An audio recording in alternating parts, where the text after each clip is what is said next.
The Australian dollar rose above 80 cents for the first time since May 2015, but then dipped below 79 cents twice over the week, once in response to RBA Deputy Governor DeBell's speech, and then again in response to Australia's CPI data.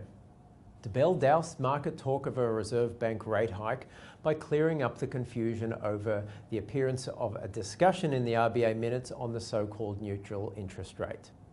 That's the interest rate which the RBA estimates will be neither stimulating nor cooling the economy.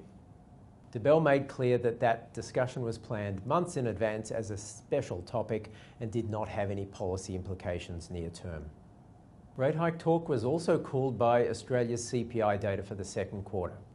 It revealed a rise of only 0.2% on the quarter, 1.9% over the year. That meant that Australia has only had inflation above 2% for one quarter since 2014. Remember that the RBA's target band is 2 to 3%. In the detail, though, the RBA is probably not too fussed because its measure of core inflation, which strips out some of the more volatile items, such as the impact from Cyclone Debbie on fruit and veg prices, that was at 0.5%, which was about as expected. In a speech soon after the CPI data, Reserve Bank Governor Lowe sounded very neutral on the outlook for the cash rate, despite inflation being below target. Markets are now pricing the chance of an RBA rate hike before year-end at below 10%.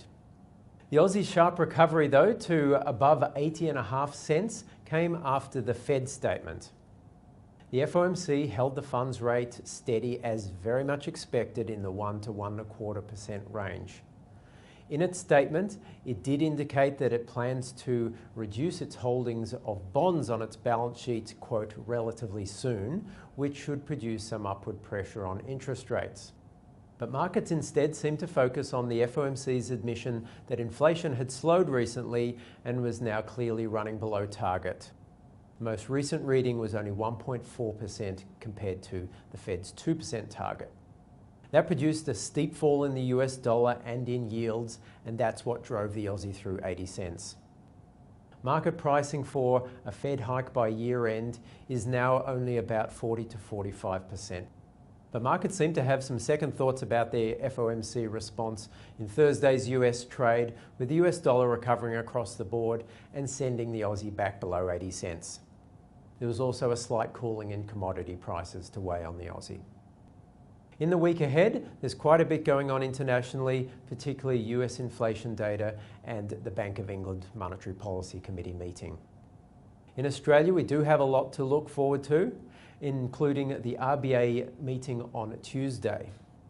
In it, they are, of course, very likely to keep the cash rate at 1.5%, but there'll be a lot of interest in the statement, particularly whether they use stronger language about the Australian dollar, suggesting that they're unhappy about its recent rally.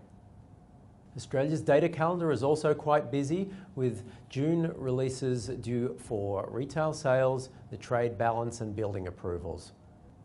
All of this is likely to see the Aussie dollar trade in wider than usual ranges, given the volatility of the US dollar. We should expect to see prices anywhere from, say, the high 78s to close to 81 cents on the Aussie, but with most trade either side of 80 cents. We'll speak to you next week.